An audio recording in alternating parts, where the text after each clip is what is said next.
안녕하십니까. 네, 반갑습니다. 네, 저는 HJ 마인드 앤 바디 테라피 센터장 김가연으로 활동하고 있습니다. 반갑습니다. 사실, 제가 올라오자마자 그 음악이 끝나고 묵상 음악이 나오는데 제가 눈물이 울컥 올라왔어요. 이게 뭘까 하고 저는 지금 또한 몸을 보고 마음을 관찰하고 있습니다. 긴장된 건 아닌데 어떤 뭔가 감격스러움이랄까 어떤 의미인지 조금 더 관찰을 해보고 싶은 마음이 올라오고 있습니다. 아무래도 오늘 제가 몸을 통한 마음 이야기, 제 삶을 이렇게 되돌아보면서 그것도 제가 좀 어려웠었던 20대 초반에 겪어서서 그 몸을 통해서 마음을 보면서 그 순간들을 하나하나 겪어 나갈 수밖에 없었던 그런 이야기들이 제 몸에서 이렇게 울림이 있었던 것 같고, 그리고 우리 청년 대학 여러분들을 이렇게 뵈니까 와, 너무너무 자유로운 이 리듬감과 또 몸의 움직임과 너무 같이 보면서 행복했고 축복할 만하다. 정말 너무 기쁘다. 이런 생각이 들었습니다. 그래서 울컥했는지도 모르겠습니다. 오늘 저의 이야기를 들려드릴게요. 제가 왜 MBT 센터장으로 이렇게 활동을 하고 있는지, 어떤 과정을 지나왔기에 제가 이렇게 자리하고 있는지 여러분들과 나누는 시간이 되었으면 좋겠습니다. 그래서 제목도 몸을 통한 마음 알아차림, 저의 경험을 가지고 이렇게 왔는데요. 우선 제가 어떻게 이 자리까지 오게 됐는지 한번 훑어드리고 싶습니다. 저는 축복을 빨리 받았습니다. 여러분들 축복 받으셨나요? 아직 안 받으신 분도 계시고 받으신 분도 많으시고, 저는 21살에 받았습니다. 그리고 두 아이의 엄마인데요. 지금 여러분들만한 키를 가지고 있는 저희 아들, 딸이 이제 내년이면 중1, 중2가 됩니다. 그래서 24, 5세 연년생을 낳고 이렇게 20대에 이제 대학교를 졸업하자마자 육아로 들어가게 되는 저의 인생이 되었습니다. 그렇게 되면서 이제 연년생을 키우다 보니까 몸이 아프기 시작하면서 이게 왜 아프지? 알아보니까 운동 부족이래요. 다 여기저기 알아보다가 요가원에 시어머니가 다니시던 요가원을 대신 제가 가고 시어머니가 저희 아이를 봐주시고 이런 과정에서 딱 한 달 요가 수업을 받게 되었는데요. 제가 굉장히 많이 치유가 되고 왠지 모르게 이걸 가지고 제가 직업을 삼고 싶다. 요가 선생님이 되고 싶다. 이랬던 것 같습니다. 그래서 제가 아이를 2010년에 낳았는데요. 2010년에 요가 지도자 자격증을 취득을 합니다. 그 다음에는 조금 더 이 몸마음에 대한 공부가 더 궁금해지고 또 강사로서 활동하려면 좀 더 공부를 해야 되니까 2012년에 이제 서울 불교대학원 대학교 요가 치료학 전공으로 이제 입학을 해가지고 그때부터는 저의 인생이 좀 많이 달라지게 됐어요. 2012년부터 2019년까지 여기 수련원 오기 전까지 저는 같은 대학원에서 석사 박사를 수료하고 그 다음에 그쪽에 있던 동대학원의 통합심리상담센터라는 곳에서 실습교수로 활동을 하면서 제가 겪었던 거, 공부했던 것들을 이렇게 나누는 그런 삶을 살아오고 있었습니다. 그 얘기를 좀 오늘 나누게 될 것 같고요. 그 다음에 이제 2020년 9월에 제가 HJ MBT 센터장으로 오게 되면서 대역사 프로그램 혹시 보셨나요? 4회 또 진행을 했고요. 또 한원 천운길이라고 혹시 새로 만들어진 그것도 이제 같이 연구하면서 만들게 되었고요. 다양한 이제 남이섬이라던가 한원집 프로그램 또는 뭐 매그놀리아 국제병원 프로그램도 준비를 하고 있고 현재 YSP 1지구와 함께하고 있는 코코 요가 수업도 줌으로 하고 있습니다. 이렇게 제가 몸을 통해서 마음을 알아차리게 되기까지 이런 과정들이 있었는데요. 그림으로 사진으로 조금 보여드리면 제가 실습 교수 때 이런 활동들을 했습니다. 요가인의 축제라고 하는 요가말라 프로젝트 뭐 이런 게 있습니다. 그래서 한 1000여 명이 모인 롯데백화점 40주년 기념으로 해서 이런 무대에서 서서 제가 앞에 나가서 리더도 해보고요. 또 이제 제주도에 가서 요가원에서 강의도 해보고요. 또 이 왼쪽이 저희 센터였습니다. 옛날에 대학원 센터. 거기서 실습 교수로 강의하고 교육하고, 또 오른쪽은 이제 밀양아리랑 국제 요가 대회의 심사위원으로도 참여도 해보고, 네, 이런 커리어를 쌓아서 이제 이쪽에 와서는 여긴 청신국제중학교 아이들과 또 요가 수업을 하고 있고요. 네, 여기는 이제 그 HJ 천주천보수련원의 40일 청평수련에서 참사랑 천보 요가라는 이름으로 수업을 안내했습니다. 그리고 이것이 4개의 대역사 프로그램의 사진이 되겠습니다. 참 아버님 체조, 참 어머님 체조를 새롭게 이제 재구성해서 비대면 시대에 맞게 좀 안내하고자 했고요. 그 다음에 약간 음악에 맞춰서 할 수 있는 율동도 해보고, 지난 10월에는 천일국 효정체조도 준비했습니다. 보신 분들은 아마 아실 것 같네요. 그래서 그것을 기반으로 참보님 체조 리플렛도 만들고 있고요. 아버님, 어머님 체조입니다. 아까 말씀드렸던 한원천운길 리플렛이 이렇게 되어 있는데, 부흥마당이라고 참 어머님께서 이름을 지어주셨죠, 새롭게. 그래서 이제는 많은 사람들이 자유롭게 드나들 수 있는 곳으로 다시 재설정하고 있습니다. 그래서 한원집 옆에 한원천운길에 이렇게 올라가다 보면 몸, 마음, 돌봄터가 있는데, 거기서 몸과 마음에 대한 수련을 할 수 있고요. 이렇게 부흥백화점 쪽으로 내려오는 코스를 개발하였습니다.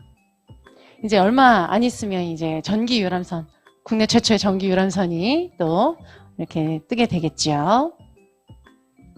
그리고 아까 말씀드렸던 YSP와 함께하는 코코 요가 명상. 이것은 줌으로 하고 있고 누구나 다 함께 할 수 있는 그런 프로그램으로 가져가고 있습니다. 네, 이렇게 활동을 활발하게 한 이유는 사실 저는 돈 벌려고 한 이유는 아니었고요. 어떤 저의 내적인 동기가 발현이 되어서 여기까지 오게 되었는데요. 여러분들에게도 질문을 하나 드리고 싶습니다. 네, 그 질문을 이렇게 가져와 봤는데요. 여러분들은 혹시 만성적으로 목이 쉬어 계시는 분이 계십니까? 여러분들은 혹시 너무 많이 말을 하거나 너무 크게 말하십니까? 네. 네. 또는 말을 더듬거나 또는 말을 잘 안 하려고 하십니까? 또는 내가 말하는 목소리가 상대방이 잘 안 들리십니까? 또 수줍어 하십니까? 나의 생각을 말하고 계십니까? 아니면 늘 할 말을 약간 편집해서 말씀하고 계십니까? 그리고 나는 내 자신에게 정직하고 솔직하십니까? 또 시간과 리듬을 잘 타면서 창의적으로 살고 계십니까? 저는 여기서 다 노였습니다. 노였습니다. 근데 이거를 사실 잘 모르고 살아왔어요. 언제 알았느냐? 대학원에서 조금 색다르게 신체 심리학이라는, 감정해부학이라는 공부를 하고 나서 사실 저를 알게 됐습니다. 여러분들은 몸을 어떻게 생각하시는지 모르지만 저는 몸에 대해서 그렇게 마음을 두지 않고 살았어요.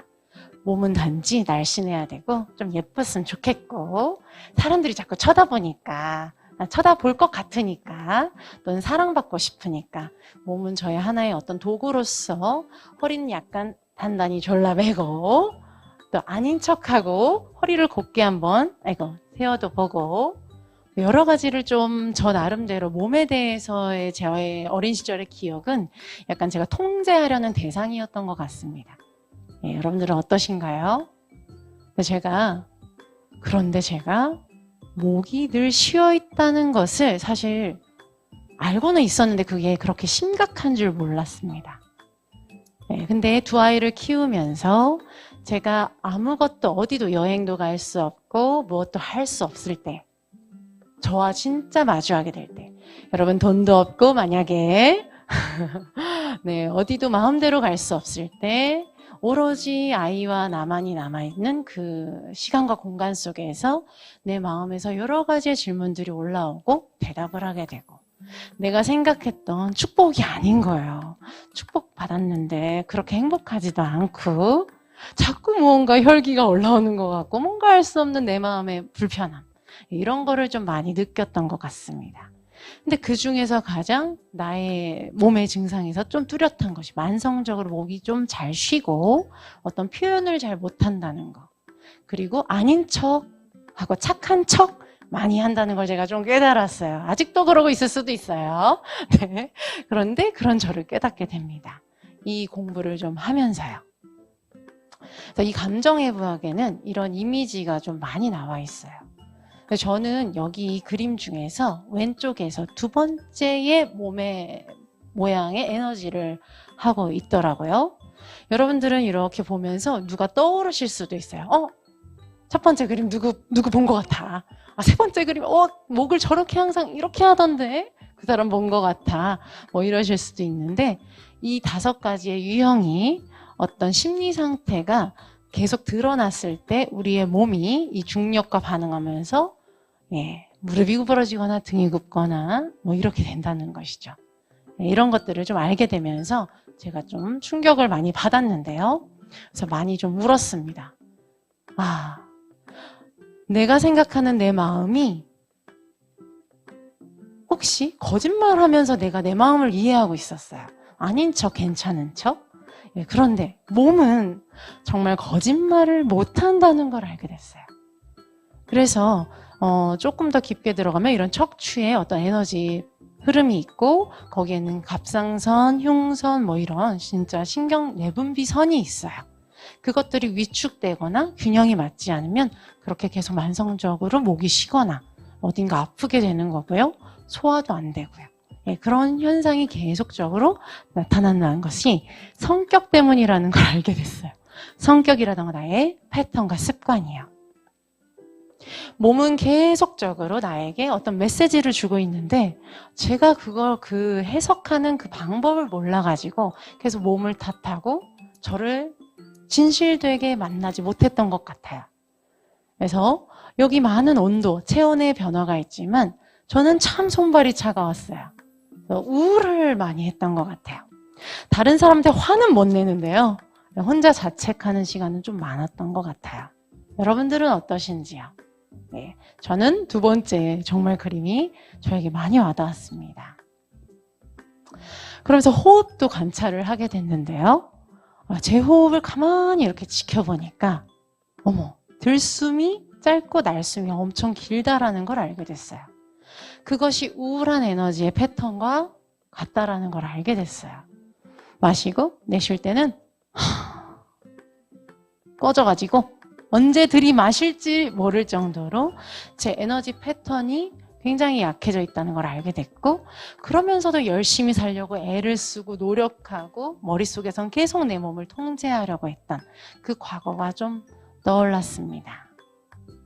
그래서 이런 것들이 이제 제가 공부한 신체심리학, 감정해부학이라는 건데요. 이걸 통해서 제가 좀 많이 치유를 얻었어요. 그래서 4번을 보면요. 신체 심리학 이런 패턴에 대한 연구를 굉장히 많이 하는데요. 몸과 마음이 어떻게 연결됐는지, 개인의 과거의 역사가 몸에 기록되어 있다고 믿는다는 거예요. 근데 저의 과거가 그대로 지금 이 순간의 내 몸으로 습관으로 어떤 형태로 만들어져 있다는 거. 그것을 정말 확실하게 경험을 하고 나니까 변해야겠다라는 생각이 정말 심각하게 들었고요. 제 에너지 패턴이 그대로 아이에게 전달될 수 있다는 거, 이런 공부를 하게 되면서 우리의 역사가 대물림된다, 이거 정말 위험하구나라는 생각을 토대로 정말 내 아이에게는 나의 이러한 우울한 에너지, 불편한 에너지를 전이시키지 말아야지 하는 각오로 정말 수련을, 제 마음을 보기 시작했습니다. 그래서 이 5번 보면 신체는요 다시 재접근할 수 있습니다. 고정되지 않았어요. 다시 변화할 수 있다는 것이죠. 그래서 여러분들께 한번 이 부분을 좀 설명을 드리면, 입과 턱과 목 주변에서의 에너지는요, 사람과 의사소통하는 거. 그러니까 갑상선 암도 좀 걱정이죠. 그리고 이 턱 주변의 긴장 같은 것도.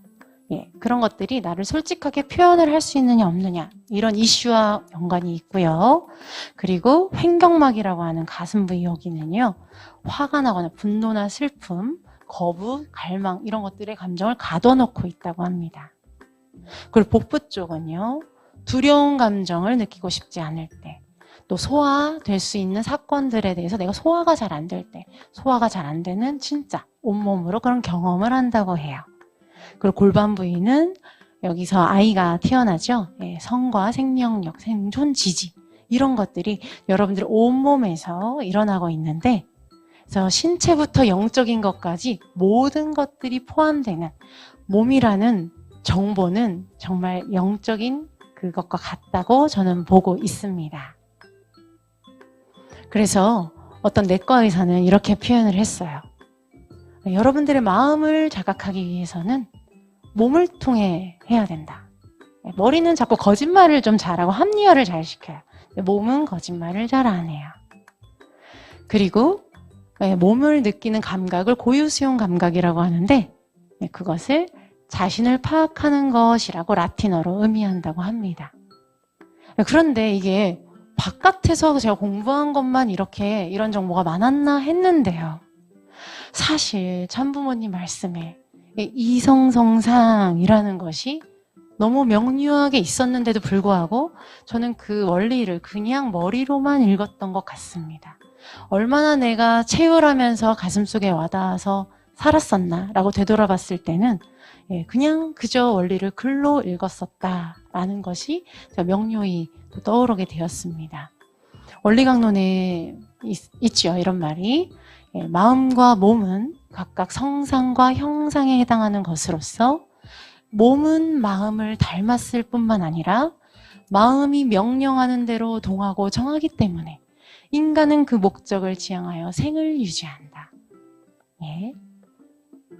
그리고 인간에게 있어서 그 마음의 명령이 여러분들의 중추신경을 통해서 사지백체에 전달됨으로써 그 인체가 하나의 목적을 지향하여 동하고 정하는 것과 같이, 벌써 참부모님께서 이미 말씀해준 내용에는 여러분들의 몸은 이미 마음의 명령을 따르고 있었다는 겁니다. 그렇다면 여러분 몸을 쉽게 보시면 되겠습니까? 몸은 의식과 무의식을 모두 다 담고 있습니다. 그래서 제가 그 몸을 관찰하고 수련하면서 많은 것들이 치유가 되고 몸이 따뜻해지고 이렇게 목소리가 너무너무 잘 나오게 되는, 저희 아버지께서 이런 말씀을 하셨습니다. 어느 병원 가서 나왔어? 이렇게요. 그래서 제가 그럽니다. 이거는 병원 가서 나은 게 아니라 마음의 문제였어요. 여러분들의 몸에서 일어나는 모든 현상이 그냥 우리가 의사 찾아가서 이렇게 바라보는 것이 아니라 정말 내 안에 진실된 이야기를 하고 싶다라는 어떤 몸의 메시지일 수 있다는 거, 그걸 꼭 기억해 주셨으면 좋겠습니다. 이제 마지막으로 평화경 참부모님 말씀을 좀 나누고 싶었어요. 제가 와닿은 건데요. 더 이상 여러분의 마음을 슬프게 하지 말아야 할 것입니다.